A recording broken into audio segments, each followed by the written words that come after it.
इस कहानी की शुरुआत ऑस्कर नाम के एक बौने लड़के से होती है, जो अपनी हवस मिटाने के लिए अपनी नौकरानी से लेकर अपने पड़ोसी तक को नहीं छोड़ता है और उनको प्रेग्नेंट कर देता है। ये कहानी ऑस्कर के कारनामों से भरी हुई है, तो चलिए देखते हैं ऑस्कर और क्या क्या कारनामे करता है। इस मूवी का नाम है टिन ड्रम। इसे 1979 में रिलीज किया गया था। इस कहानी की शुरुआत में हम लोग एना नाम की एक औरत को देखते हैं, जो कि अपने खेतों में काम कर रही होती है। तभी वहाँ पर जोसेफ नाम का एक आदमी भागता हुआ आता है और पुलिस से छुपने के लिए उसकी मदद मांगता है। तभी एना उसे अपनी गुफा के अंदर छुपा लेती है, लेकिन जोसेफ इस मौके का फायदा उठाता है और वो गुफा के अंदर ही एना का गेम बजाने लगता है। जब पुलिस यहाँ से चली जाती है, तब जोसेफ बाहर आता है और इन दोनों की दोस्ती हो जाती है। इसके बाद ये दोनों एक दूसरे के साथ रहना शुरू कर देते हैं, लेकिन एक दिन पुलिस उसे पकड़ लेती है। इससे पहले कि पुलिस उसे अरेस्ट करती, वो पानी में कूदकर भाग जाता है। जोसेफ के बारे में बहुत सी बातें फेमस हो जाती है। कुछ लोगों का कहना है वो पानी में डूबकर मर गया, वहीं कुछ लोग ये कहते हैं वो वहाँ से भागकर अमेरिका आ गया और वो यहाँ आकर एक अमीर बिजनेसमैन बन गया और यहाँ आकर ऐश कर रहा है। वहीं दूसरी ओर हम लोग एना और उसकी बेटी एग्नेस को देखते हैं, जो कि बाजार में सामान बेचकर अपना गुजारा कर रहे हैं। एग्नेस अपने कजन जैन से प्यार करती थी, जो कि एक पुलिस पोस्ट ऑफिस में काम करता है। इसके अलावा एना अल्फ्रेड से भी प्यार करती थी, जो कि एक जर्मन शेफ था। उन तीनों के घपाघप कार्यक्रम से ऑस्कर नाम का एक बच्चा पैदा होता है। ऑस्कर पैदा होने के बाद रोता ही रहता है और वो चुप ही नहीं होता है। जब उसकी मॉम उससे ये कहती है उसके 3 साल होने के बाद वो उसे एक टिन ड्रम देगी, इसके बाद वो रोना बंद करता है। अपने 3 साल होने के बाद जब ऑस्कर ने अपने जन्मदिन में लोगों को शराब पीते हुए और कुत्ता डांस करते हुए देखा, तब वो डिसाइड करता है कि वो कभी बड़ा ही नहीं होगा और अपने इसी काम को पूरा करने के लिए वो सीढ़ियों से कूद जाता है। इसके बाद से ही अब ऑस्कर हमेशा के लिए 3 साल का ही रह जाता है। वो हमेशा अपने ड्रम को अपने साथ रखता है और जब भी कोई उससे उसकी टूटी हुई ड्रम लेने की कोशिश करता है, वो इतना जोर से चिल्लाता है कि वो अपनी आवाज से कांच को भी तोड़ देता है। धीरे धीरे टाइम गुजरता जाता है। अब ऑस्कर 6 साल का हो चुका है। ऑस्कर ना ही बड़ा हो रहा था और ना ही वो अपने टूटे हुए ड्रम को अपने से अलग करता था, और जब भी कोई उससे उसकी ड्रम को छीनने की कोशिश करता, तब वो अपनी आवाज से कांच तोड़ देता था। ऑस्कर के इस पावर को देखकर सारे डॉक्टर हैरान थे, लेकिन उसकी मॉम और उसके परिवार को ये जानना था कि ऑस्कर क्यों बड़ा नहीं हो रहा है। हम लोग देखते हैं एग्नेस हर थर्सडे को ऑस्कर के साथ शहर जाती थी और वो ऑस्कर को एक दुकान पर छोड़ देती थी। इसके बाद वो जैन के पास जाती थी और वहाँ जाकर वो जैन के साथ भयंकर घपाघप करती थी। लेकिन एक दिन ऑस्कर को अपनी माँ के कान के बारे में पता चल जाता है। ऐसा करते हुए कई साल बीत जाते हैं और अब ऑस्कर 12 साल का हो चुका है। एक दिन ऑस्कर अपने मॉम डैड के साथ सर्कस देखने के लिए जाता है, जहाँ वो कुछ बौने लोगों को परफॉर्म करते हुए देखता है। उन बौनों को देखकर ऑस्कर के मॉम डैड को ऐसा लगने लगता है कि शायद ऑस्कर भी एक बौना है। सर्कस खत्म होने के बाद ऑस्कर बेबरा नाम के एक बौने से मिलता है, जो कि ऑस्कर के इस टैलेंट को देखने के बाद उसे अपने सर्कस में काम करने के लिए ऑफर देता है। लेकिन तभी ऑस्कर के मॉम डैड वहाँ आ जाते हैं और वो ऑस्कर को अपने साथ ले जाते हैं। इससे कुछ दिनों के बाद हम देखते हैं ऑस्कर की माँ ऑस्कर को जिस दुकानदार के पास छोड़कर जाया करती थी, वो दुकानदार भी धीरे धीरे एग्नेस से प्यार करने लगा था।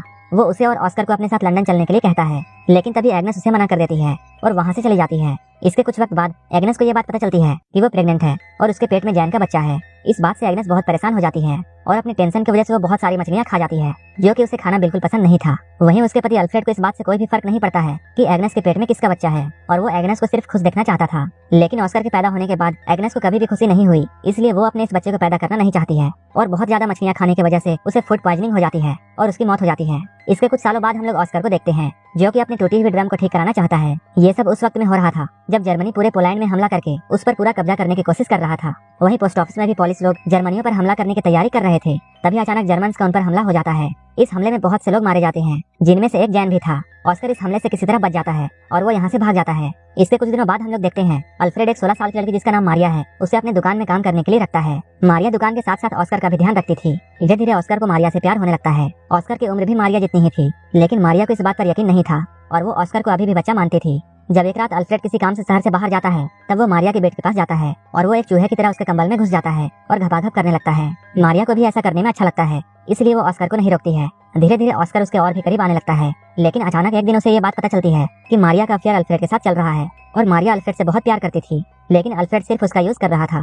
मारिया इस बात से बहुत ज्यादा दुखी होती है और वो रोने लगती है। इस मौके का फायदा उठाकर ऑस्कर उसके पास आता है और उसे संभालने की सोचता है, लेकिन मारिया को बहुत गुस्सा आता है और वो ऑस्कर को बौना कहकर उसके पिछवाड़े पर लात मारती है। कुछ महीनों बाद हम लोग ये देखते हैं कि मारिया अल्फ्रेड के बच्चे की मां बनने वाली थी और ऑस्कर उस बच्चे को मारना चाहता था, लेकिन मारिया ऐसा होने नहीं देती है। कुछ दिनों बाद मारिया एक लड़के को जन्म देती है। उस बच्चे को पाकर सभी लोग बहुत खुश होते हैं, लेकिन ऑस्कर ये सब देखकर बिल्कुल भी खुश नहीं था, क्योंकि उसे ऐसा लगता था जैसे वो बच्चा उसी का है। वहीं दूसरी ओर हम लोग ऑस्कर के दोस्त बेबरा को देखते हैं, जो कि वर्ल्ड वॉर 2 के दौरान नाजी आर्मी में एक बड़ी पोस्ट पर काम कर रहा था। फिर एक दिन वो ऑस्कर को भी अपनी टीम में आने के लिए बोलता है। ये लोग पेरिस में एक परफॉर्मेंस करने वाले थे। ऑस्कर इन लोगों के साथ मिलकर सारे लोगों को अपना टैलेंट दिखाता है। उनके साथ काम करते हुए उसे अपनी टीम की एक लड़की जिसका नाम रोज बीता है, उससे प्यार हो जाता है। अब कई दिन ऐसे बीत जाते हैं। अब ऑस्कर अपने बौने दोस्तों के साथ बहुत खुश था और वो अपनी जिंदगी अपने हिसाब से जी रहा था और वो जब चाहे जैसा कर सकता था। लेकिन एक दिन अचानक अमेरिकन का वहाँ हमला हो जाता है। ऑस्कर की गर्लफ्रेंड रोज बीता इस हमले में मारी जाती है।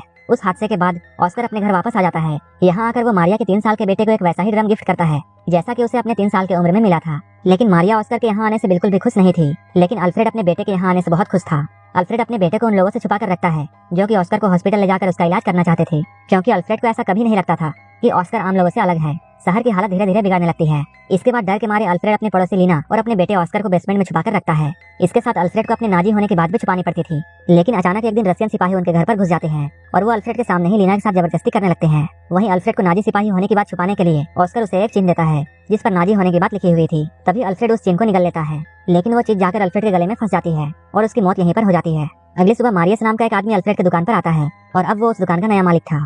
दुकान को अपने कब्जे में करने के बाद मारियल अल्फ्रेड का फ्यूनरल कर देता है, क्योंकि उसने हाल ही में अपनी पत्नी और बच्चों को खोया था और वो जानता था किसी अपने को खोना कैसा लगता है। अल्फ्रेड के मरने के बाद ऑस्कर को भी ये बात समझ में आ जाती है कि अब उसका इस दुनिया में कोई नहीं है। इसके बाद ऑस्कर फिर से ये डिसाइड करता है कि अब वो बड़ा होगा। इसके बाद ऑस्कर अपने ड्रम को भी अल्फ्रेड के साथ दफना देता है, लेकिन तभी कहीं से एक पत्थर आता है और वो सीधा जाकर ऑस्कर के सर पर लगता है, जिसकी वजह से ऑस्कर वहीं पर बेहोश हो जाता है। यहीं पर एक आदमी इन लोगों को बताता है कि ऑस्कर अब बड़ा होने लगा है। मूवी के लास्ट सीन में हम लोग ये देखते हैं एना को छोड़कर बाकी सारे लोग इस शहर को छोड़कर जा रहे हैं, जहाँ ऑस्कर को पता चलता है कि उसके चिल्लाने की शक्ति अब जा चुकी है। और लास्ट में एना वहीं पर रह जाती है जहाँ से इस कहानी की शुरुआत हुई थी और यहीं पर यह मूवी खत्म हो जाती है। अगर आपको ये मूवी अच्छी लगी हो तो एक लाइक जरूर कर देना और ऐसे ही मूवीज के लिए मेरे चैनल को जरूर सब्सक्राइब कर लेना। तो मिलते हैं हमारे नेक्स्ट वीडियो में।